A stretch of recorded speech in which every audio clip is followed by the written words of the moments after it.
There we go. Yeah, I was live for a few. I'm waiting for the clock to show up on my screen. It took like 10 seconds.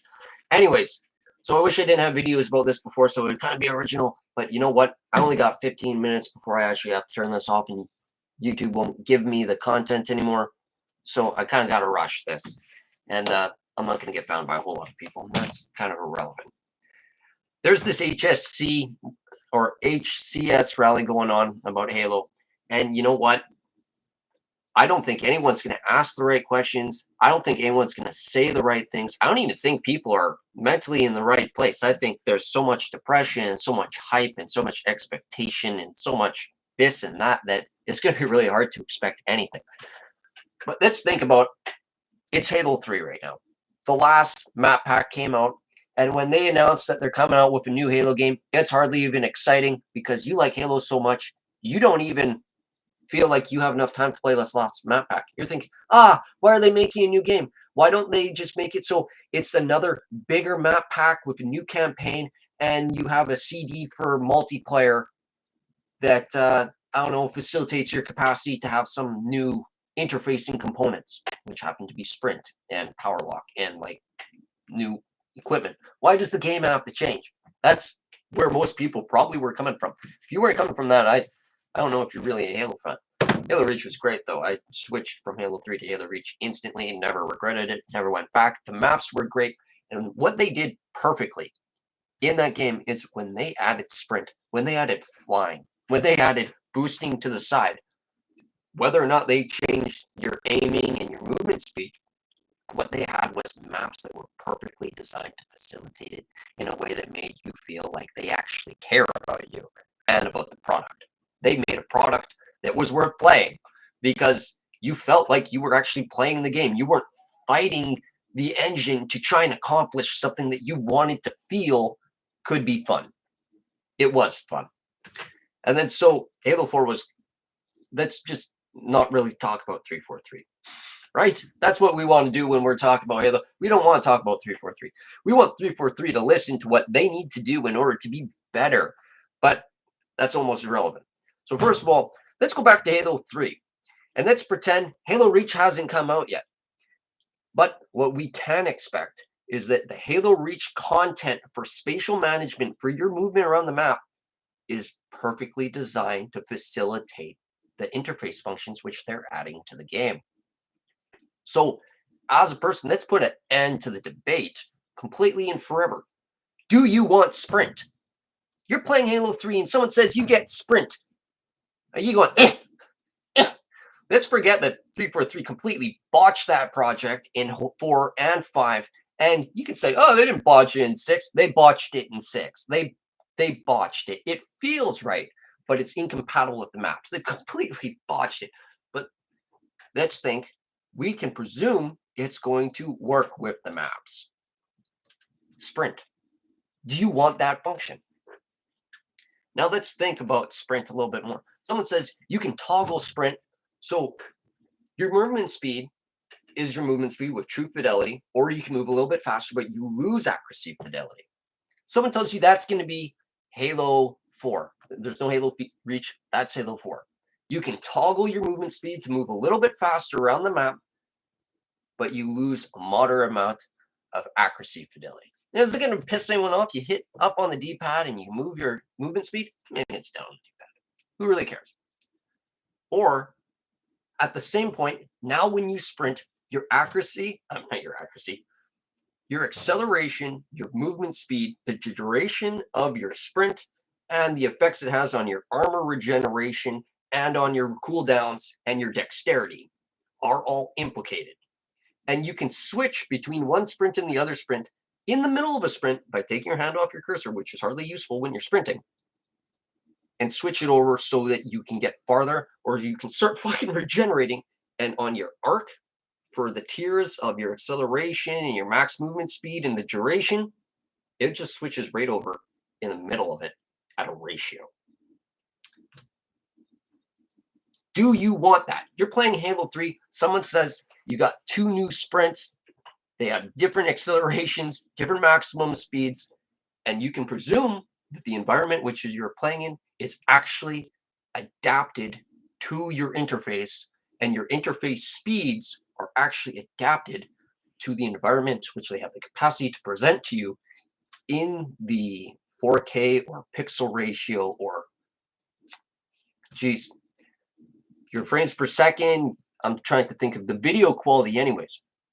The video quality is the faculty which sets parameters and limits on how beautiful and how awesome this can work, because the scale of your map is very relevant to the size at which you put things and the distance at which you put. So anyways, it works. Halo 3, do you or do you not want sprint? You've never seen it go bad, because then we can just say we do want sprint. But now let's think about it. Compared to what I just offered you, do you think Halo 6's sprint is actually an adequate way to move forward with the game? Or do you think that somehow, whether it's because of the maps that they have or because of the character that you're utilizing, the pace is so hard, it's so high up, your pace is so high up, it's always a sweat fest. A word I just stole from someone else. I'm just kind of getting irritated with the wording that I have to use. But it's a sweat fest. And it's so hard to aim, and it's just nonsense. Now, you can say, "Oh, I'm a scrub," whatever. I played Halo 3 for more than a year of my life. Literally, more than a year of my life, I clocked playing Halo 3. I can aim, and I'm good at the game. And I'm not saying it's impossible to aim. It's difficult. Your movement speed is stupendously ridiculous, and your maps aren't attuned to that faculty. So why would you want to have what you have if you plan on adding more than sprint as an interface? So let's justify the existence of sprint here. Someone offers you sprint and they say, well, what do you think about that? And you playing Halo 3 and you're going to say whatever you're going to say. But they say, okay, wait, but let's put that as a ligament in your forearm. That's the muscle in your forearm. It's not the arm itself. It's not the hand itself. It's not the shoulder. It's not the body. We're just saying this is how we're going to justify that muscle. Because you have movement speed, we're going to give you prone. You have the capacity to go into prone, and you move prone pretty swift, and your gun is up, and it hardly moves at all because you just bounce on your shoulders, on your elbows. Your legs aren't spread out. They're just forward, so you're up fairly high. It's only half as low as a crouch, and you can move fairly efficiently like that. It's not a problem. And so our sprint makes that reasonable because you can escape those people easier now that you have sprint, justifying the fact that they have it. We have enough ROM and we have enough RAM that we can put that interface in the game. Also, you can completely avoid those people because you move faster now. Due to the fact that you move faster, someone goes in prone and it's like, what good are you hiding in the wherever you're hiding? Because Halo's not a game where you have to fight in the open at this main point where it's this really important point and everyone's just going to converge. You don't have to do that. You can fight people in the alleys. You can fight people on the ledges. You can fight people anywhere and everywhere. It was a game which really facilitated that because you don't click and kill people. You don't click and kill. You don't click and kill unless you got a sniper rifle. In which case, if you can click and kill, congratulations, because that's supposed to be difficult with an analog stick. It's just not. And then so you can get around behind them. You can flank them and backdoor them. And so when you're talking about your radar, and the radar is awesome now because the technology-wise, you don't track Molnar, which is invisible. You track air distortion. Well, when you're crouching, you can just, when you're crouching, when you're in prone, you can make it so being close to the ground screws up your radar, and now your radar is smaller. So people can actually sneak up on you way easier, and it's just awesome, right? Perfect. And you can make it so all the time when you're damaged, if you take damage, your shield's distorting your radar. Your radar is always at least adequate. So even when you're in prone, if you're taking damage, your radar opens up to standard, right? Halo 3, you hear that? Do you want it? You might say, oh, prone's a little bit controversial, but what if that's just an aspect of what facilitates why we want sprint? You can escape ghosts easier. You can escape snipers easier in the open. You can escape tanks. Do you not want to play in a big 8v8, at least 4v4 in a match with a tank? Because if you want a tank in that game, does sprint disappoint you? Are you thinking, oh man, coagulation? I don't remember what they called it in Halo 3, but like blood gulch, whatever. Does it disappoint you? Are you thinking, oh man, sprint, those maps with tanks, it's really, really annoying? Or are you thinking, oh, construct, you can move a little bit faster? Or like if you can prone when you're in construct, it's like, congratulations, you're wasting a little bit of time sitting there. And when I come around that corner, the person on a distance, you're on a lower plane anyways. You don't have to look high immediately right away. I mean, the person's long. He's not standing up. So if you're approaching from an angle, you're going to see his body, even if you can't see his head, because you think he's hiding behind the corner there. So you come around the corner and lifting your accuracy up and down just a little bit, it's not a problem at all. So how is prone ever perceived as a problem? I mean, if I can't even get up, but if someone jumps out from behind a rock, is that so much worse than finding out that the guy was prone behind the rock? You're like, oh no! If you're standing up, you're not just shooting him in the head, you're shooting him in the back. He's actually a fairly substantially big target. And he goes behind the rock, he can't see you anymore, but his body is still sticking out from the rock because it's long. He's got lengthwise on you. So, oh man, prone, it's so annoying. They're going to troll all the time. They're going to be camping. Campers suck. Remember that wonderful movie we just got? It was a great movie. Ready Player One? That hilarious guy is just, that's a camper move. That's a fucking camper move. Camping isn't great. It doesn't help anyone. It doesn't help your team. It doesn't help yourself. It's not advantageous. So why can't you prone in order to regenerate your health or to give yourself just a little bit of space and allow yourself to play the game however you want? And this justifies having a sprint. And sprint justified having it. So how is that from a Halo 3 player hearing next generation gaming is coming out? You never even heard of the Xbox One yet. Halo 4 was slated for the Xbox 360, so the computing capacity is way out there. So it's just, you have Halo Reach and you have Sprint. No one's going to bitch about Sprint in Halo Reach. So let's presume we were playing Halo Reach now. Halo Reach was great. And they're telling us the Xbox One is coming on its way. Halo 4 is coming out for the Xbox 360. You're going to have Sprint. You're going to have Sprint with toggled features, and you're going to have Prone. Are you blowing a gasket, or are you going, yeah, next generation gaming, let's see how they're going to work this out? Because they're not just telling you what they're telling you here. They're telling you, but also when you clamor, you can clamor now. Clamoring is now a thing. And you don't automatically clamor when you hit the edge. So you're not used to getting this idea that you get to clamor for free and, hey, clamor, clamor, clamor. And you don't get this addiction and this dependency to the fact that it puts you over the object instantly. You jump, and depending on how high you are, you're going to clamor by pushing yourself forward on your analog stick. Or if you're looking sideways, to the side, presumably to the side, maybe just forward. It's fine, right? But if you jump high, it's going to take you longer to clamor up, and you again do that manually. You manually adjust your toggle. So now you can look over the edge of something and go back down. And you can shoot. And there's no problem with shooting. You just pull the trigger. So you're blind at first, and then you got it out.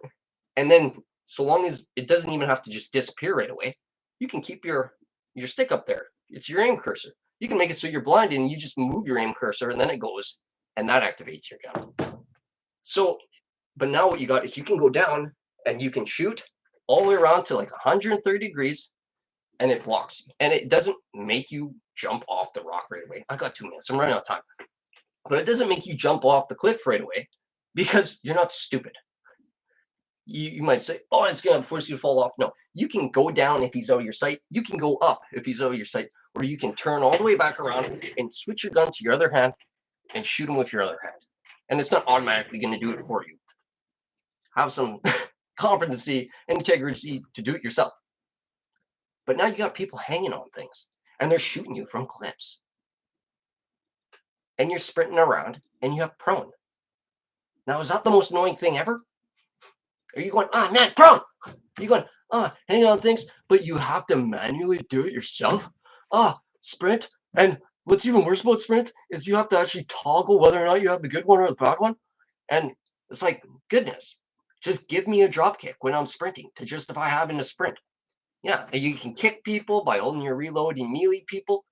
Yeah, fantastic. But if you're sprinting, you can drop kick people. And if you want a turbo boost, you hold down both your bumpers at the same freaking time. Boom, it's fantastic. It's just, it's so complicated to imagine that the community has this idea that the game should be marketed or targeting 12-year-olds or people with the competency that they had when they were 12-year-olds, instead of marketing it for 17-plus-year-olds and people who are good at the game. Because if you like the game, but you're not good at the game, why would we market the new game to you? Because we don't need a single new Halo player in order to make Halo the next best game going, because we have a large fan base. But does the community want or not want a superior game than what they got and what they're getting? Or are they too butthurt to even think about it? Peace.